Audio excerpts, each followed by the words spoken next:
La comédienne l'accuse d'avoir ruiné sa carrière après qu'elle eut résisté à son harcèlement sexuel. Le Monde 1/5, 2018 à 6h09 mis à jour. Le 1/5, 2018 à 8h31 lire aussi, depuis la révélation du scandale, Weinstein n'est toujours pas poursuivi, pas interrogé, avec ses attaques sans fondement.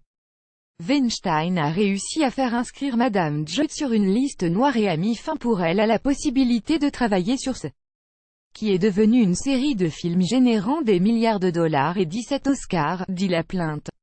La pathétique réalité est que Weinstein était en fait en train de punir Judd d'avoir rejeté ses avances sexuelles un an plus tôt, quand il l'avait coincé dans sa chambre d'hôtel sous le prétexte de parler affaires. Monsieur Weinstein a usé de son pouvoir dans le secteur du divertissement pour nuire à la réputation de Madame Judd et à sa possibilité d'y travailler. Weinstein nie les faits. L'actrice de 50 ans réclame des dommages et intérêts d'un montant non spécifié, qu'elle s'engage à reverser au Fonds de défense des victimes de harcèlement sexuel au travail Time's Up, fondé par des actrices, dont Nathalie Portman et Reese Witherspoon.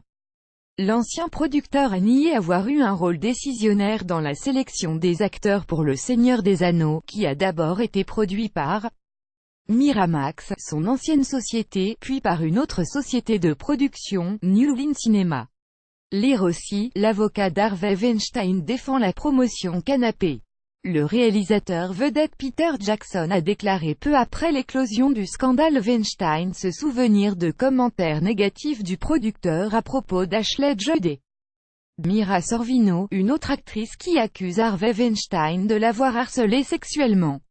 À la fin des années 1990, quand Peter Jackson préparait sa trilogie, toutes deux étaient alors de jeunes comédiennes à la carrière en ascension.